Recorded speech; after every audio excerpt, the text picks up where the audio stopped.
Good day. Thank you for joining us for another edition of Conversations with AARP in the Virgin Islands. I'm Troy Deshabert Schuster, State Director for AARP in this territory. Over time, the where, when, and how Americans can vote has changed in many states and territories across the country. With new rules, it's important for Americans to need to remain informed. As a trusted nonpartisan source of information, AARP remains committed to be that wise friend and fierce defender to persons 50 years of age and older. That's why AARP has invited Election Systems Supervisor Caroline Fawkes to join us on today's episode. With the general elections fast approaching, November 8th, AARP wants to make the process less confusing for everyone. Our conversation today will examine the latest updates from the Election Systems Office on how to register to vote, whether people can vote early or by mail, key deadlines to know, and more. So, again, we welcome Ms. Caroline Fawkes, Director of the Election Systems of the Virgin Islands. Good morning. Hi, good morning, and thank you for having me on today. Thank you. It's a great pleasure. You've been on the show with us once before, so you're no stranger to us at Conversations with AARP in the Virgin Islands. And now we are in the throes of the campaign season and moving toward the general elections here in the territory. So we're happy to have you with us and to share more information as to what voters can expect this year. And so recently, AARP in the Virgin Islands lobbied to get a no excuse absentee provision in the elections law in the territory. We first embarked upon this advocacy with great success with your organization at the beginning of the pandemic, when we wanted to make sure that people could have absentee ballots to vote from home and avoid long lines and avoid being exposed to COVID-19. Now we have passed the acute phase of the pandemic, but COVID-19 is still about, and now we're dealing with monkeypox as that continues to move across the planet. Mhm. So, tell us, Ms. Fawkes, about this no excuse absentee provision. Is it still in existence, and what can people expect? Well, again, we thank you and partner with AARP over the years. Again, if you look at our record, the voting population is really those that are 50 and older. They participate in elections more often than many of the younger voters. Yes, we thank you for partnering with us and foresight, seeing that COVID was here for the last 2 years and it still continues. However, we projected and we submitted legislation to the legislator, and they enacted a law. I didn't have the number with me, but it was passed like August 8th, signed by the governor, and it was championed by Senator Alma Francis Heiliger. So now we have it as a law, no excuse absentee. When we first did it in 2020, the law expired the end of that year. So we had to go back and try to get it amended. And instead of amending it, they decided to make it a permanent law that would help everyone, not only the age, but again, folks that may be sick, maybe hospitalized, maybe off island. So they don't really need a reason to say why they request an absentee ballot. And so this is going to be implemented in the November general election. Well, this is wonderful news, and we continue to make it easier for people here in the Virgin Islands to vote rather than harder. We hear news from all over the country where there are great legal battles and even legislative battles. Some say that it's becoming more difficult to vote in certain parts of the United States, but it's really refreshing to know that here in the Virgin Islands, we are making it easier for people to vote.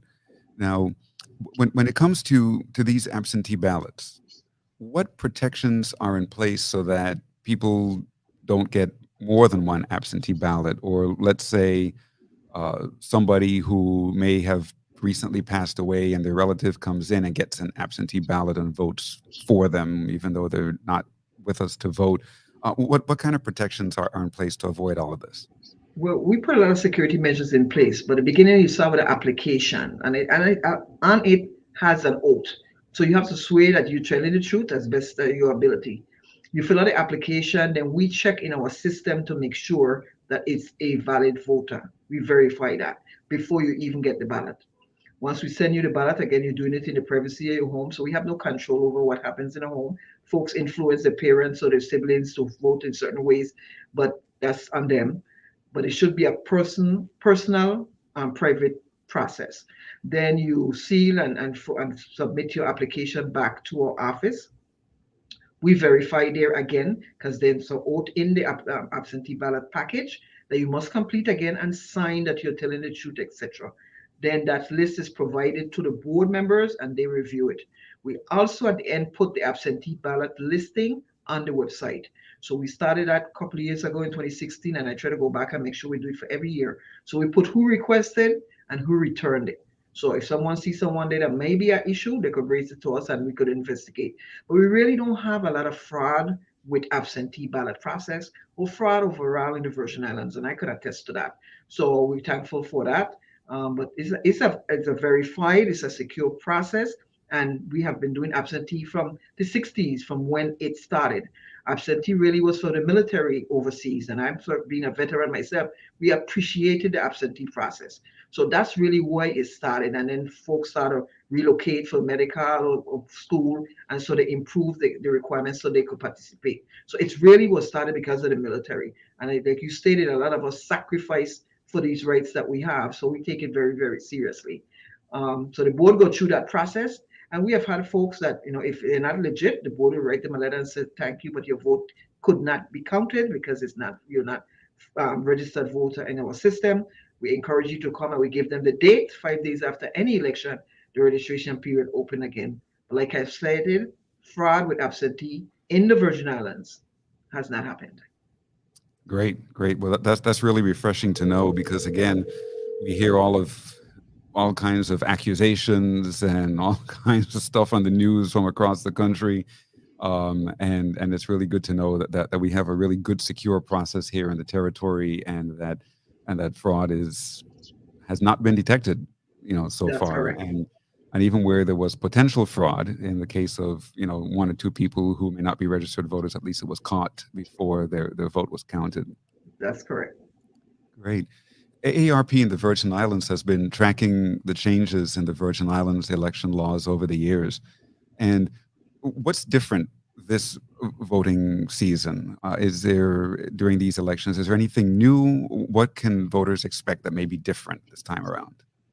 Well, we each election we improve on the process, we enhance our equipment. So we had some enhancement based on upgrading of the systems.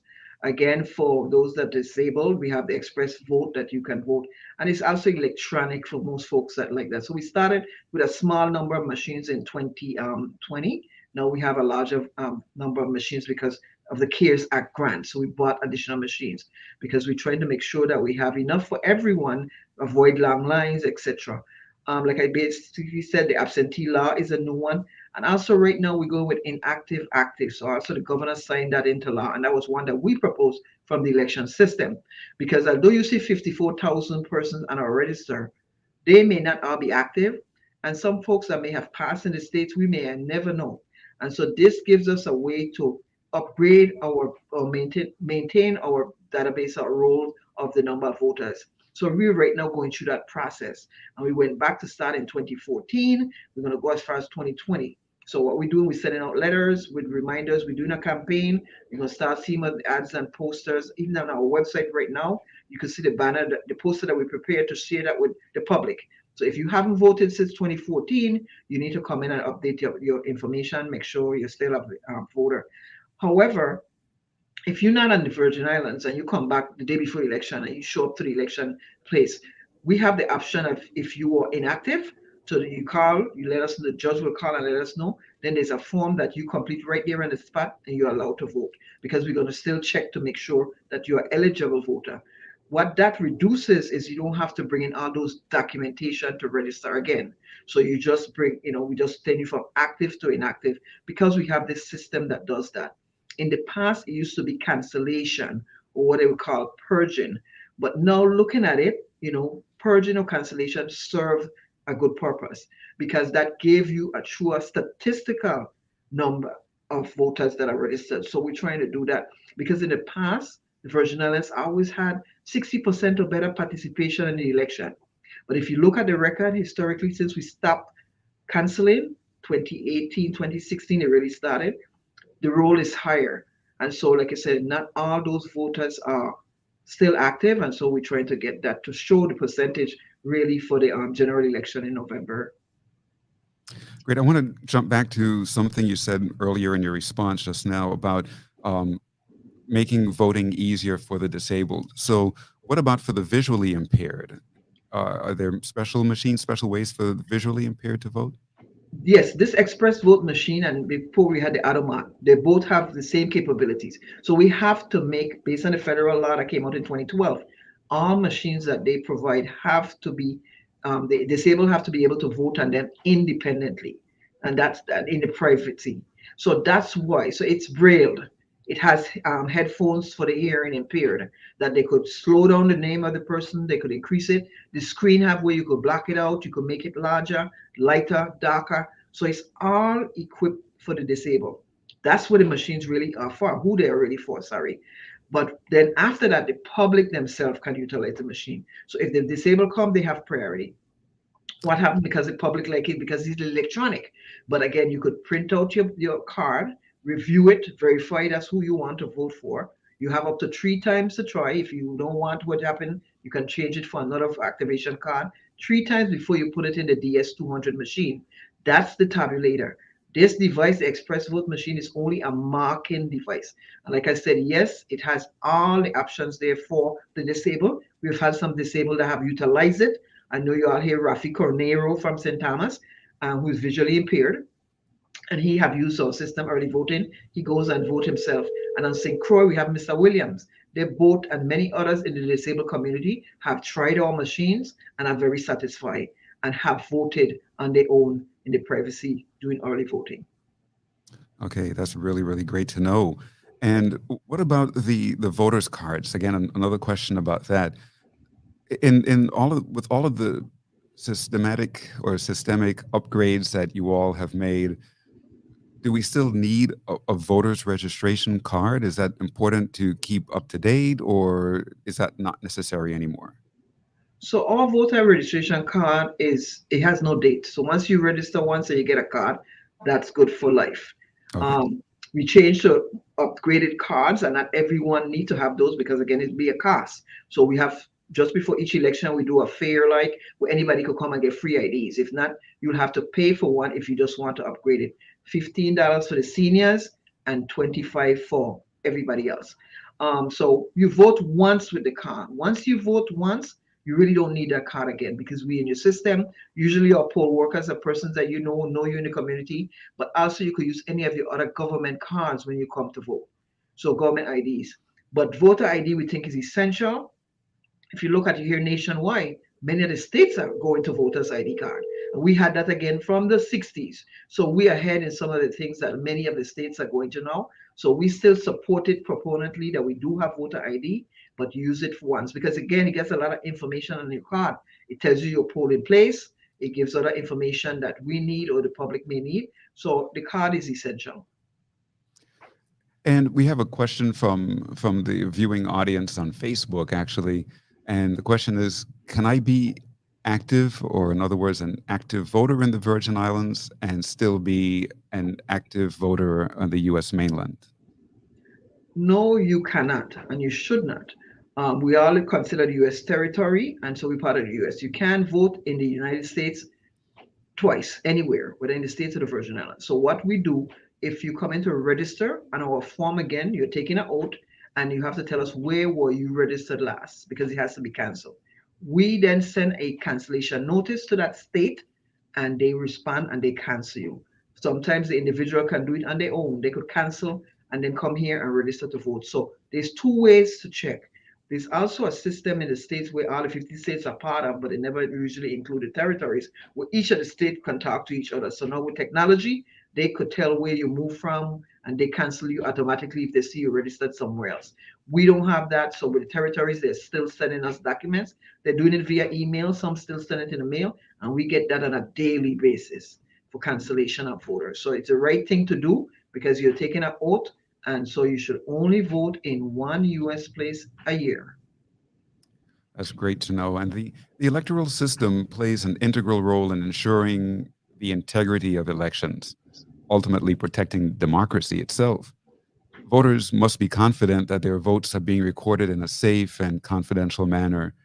What standards has the election systems adopted to ensure this high level of confidence is maintained? You already gave us some pointers, but what else? What else do does the election systems do to make sure that there's a high level of confidence? Well, we try to educate the public and have open public visits. We do the testing of the machines in the public, and hardly anyone from the public participate other than the media. Even election night, the public is invited to come in. And also our audit, which we're going to be doing later today or tomorrow, the board is going to randomly select a voting center and they're going to audit the ballots to make sure what was reported and recorded on election day is correct. And so we implemented that in 2014 since I came on board to do audits after every election, 30 days after, to help build the confidence and transparency for the electors. But a lot, like I said, don't come and participate. Sometimes we record it and it's available on my website. There's some other security measures that we take that we can discuss because if we tell you what security measures we do, then there's a problem. But there's tamper evident tape. There's a lot of stuff that we do to the machines that not even the judges know. So we do put security measures in place. We have cameras in our storage room, in our offices. Again, I put that in place starting in 2014. Anything dealing with ballots, there's two persons custody. No one person's deal with ballots, securing it, retrieving it, counting it. So we do accountability of everything we do. Documentation is the key, chain of custody. On election night, and only on election night, the judge will take the key and open up that seal compartment. And like I say, you can come and visit the site. You will see it as a voter or public person. You can visit any election site, and the judge who's in charge will show you these measures. Early voting, the same thing. So the judge on that night will open up that document with many folks around, including public and poll watchers, maybe the media sometimes. They take it out, they put it in a seal bag. Once they put it in a seal bag and put that seal on it with a name number, they can't open that bag again. They go with the police escort in a police car to the election system. So they can't stop at home or see their friend, take it out, do anything with a job drive because the job drive is not going to read in any computer, number one. It only reads in a special computer that we have that stays secure, only used on election time. They come into the voting area, the conference room, again in front of the public. They report with a job drive back to the board members now. The board members run election, not the office of the supervisor. The office of the supervisor, I deal with early voting. Early voting stays sealed until election night at 7:01. Once the election is closed, the board opens up, runs the machine to tabulate all the votes. That's what takes a little while. And then they wait until the other voting centers come in. So they start with early voting. So they deal with the election. They make sure it's from the right voting center. Then they pass that jump drive to a voting technician who is by the machine, puts it in the machine, the machine calculates the vote based on the polling place and read it out. But however, when that jump drive comes in, it comes in with a tape off of the machine. So the tape tells you how many ballots should be counted when you do that test in there, how many people voted. It don't tell you how they voted, but it tells you how many folks voted, how many ballots should be in the box. It tells you how many ballots plus how many activation cards. And then when the board goes through that, for absentee, you have 10 days after the election for that process. And the last day, the 10th day by 5 o'clock, everything that was in the mail for the absentee, the board counts, they certify the election, and they forward the certification to my office, to me. I review the information to make sure the numbers, etc., everything is right.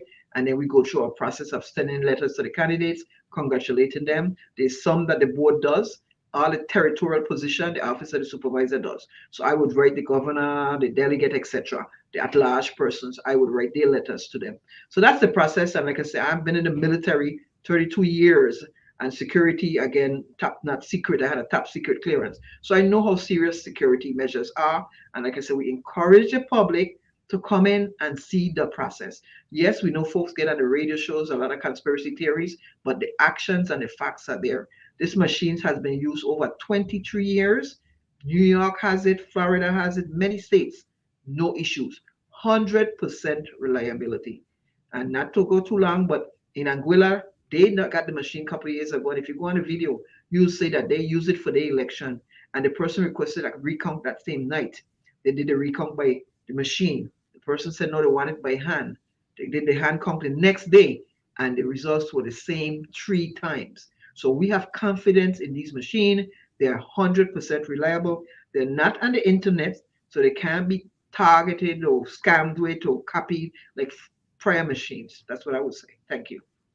Great. I just want to let our listening and viewing audience know that AARP in the Virgin Islands is sponsoring the Virgin Island Disability Rights Center voter machine demonstration and voter registration drive on Tuesday, September 20th at the Sunny Isle Amphitheater. That's right in the middle of Sunny Isle, like near Liberty Mobile.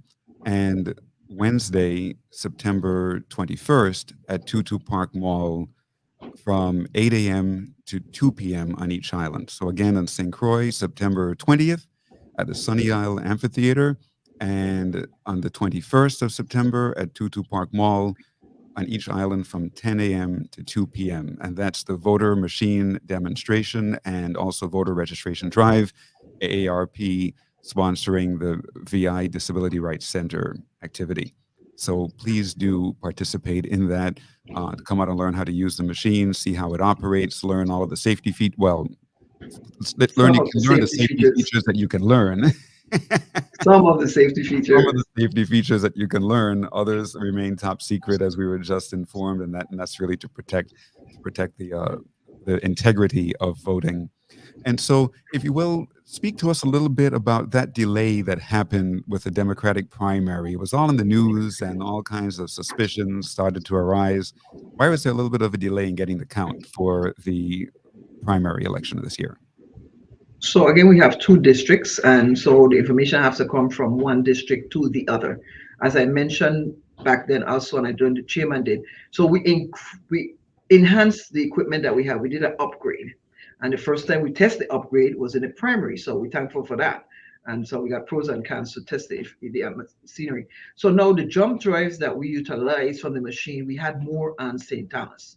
So we found out that that's something we need to adjust. But we went with more because we had the last election in 2020. There weren't enough machines. So we put out too much machines, expecting a larger turnout. So now the machines are out, and whether you have one vote, two vote, 10 votes, or 100 votes on a machine now, we have to count all those jump drives. The information now is transmitted to iCloud, and so the larger the files, the slower they are. Also, we thought and we think that St. Croix, when the information came in, they focus on getting St. Croix information in. So if St. Thomas came in and is sitting there waiting to be downloaded, the process was a little different.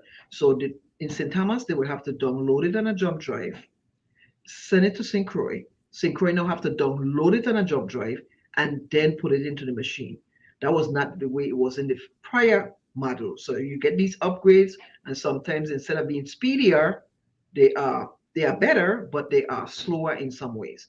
So we got all that information that same evening, and so we had a meeting with the ESNS company, the technicians, and the board, and we decided and strategized how to do that process better. There's some other things that we have to purchase that we're looking at that, but in the meantime, we have noted what caused the delay, and we are working at it. It was nothing with the machines, and the delay, no matter what the delay was, did not impact the numbers because it comes after the jump drive.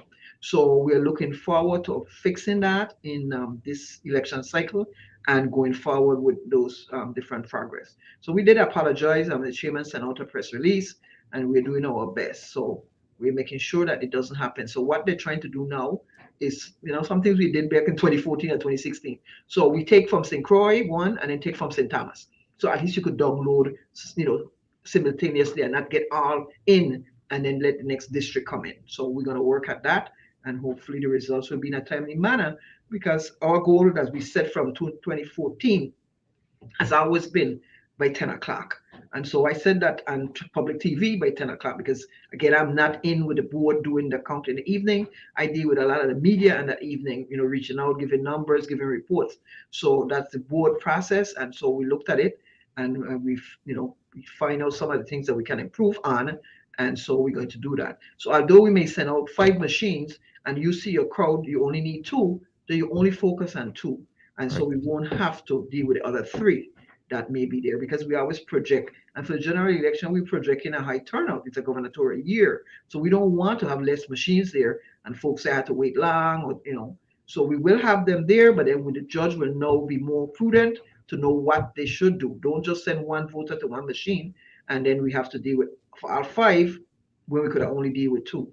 So we're looking at some procedures and Great. practices to put in place. Great. Good to know. And we're running a bit low on time, but just two quick questions that came in from our viewing audience on Facebook. First one is, can I vote at any site or do I vote in the district according to the address on my voter's ID?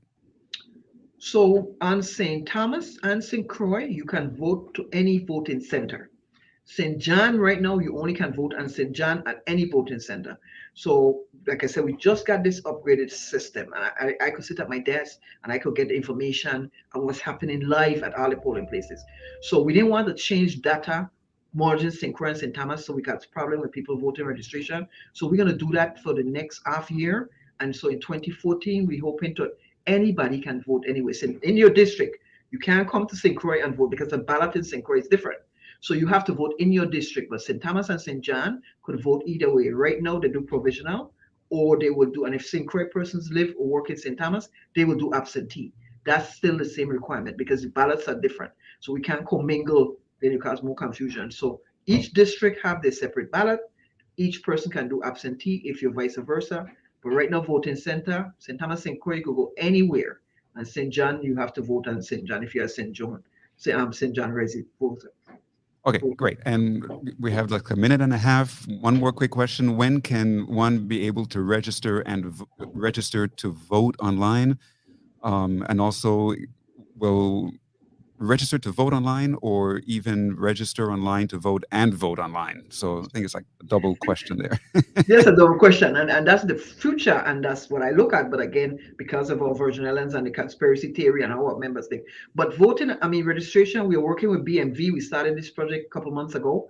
We're hoping to have it finalized by the end of the year, where we could work with BMV. So those who go and register there can automatically register to vote. We're also looking at voting, registering online for those who don't go to BMV and have a car. So I think that will come first before voting online. We have to develop the transparency and the trust back in the election system so that we can go to voting online. But that's part of my forward thinking and looking at that's what the future holds. That's one.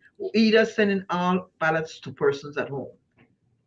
Folks may have more faith in that before they go to online because like online they always talk about hacking and whatnot. But sending a ballot to everyone at home in the leisure at home, I think you'll get more participation. Some states have been doing that for a number of years. Excellent, and thank you. And again, just one announcement about the AARP Virgin Islands sponsoring the VI Disability Rights Center voter machine demonstration and registration drive on Tuesday, September 20th at the Sunny Isle Amphitheater and on Wednesday, September 21st at the Tutu Park Mall from 10 a.m. to 2 p.m. on each island. Ms. Fawkes, thanks so much for joining us today, and we look forward to having you on a future show. Thank you. Thank you all very much also.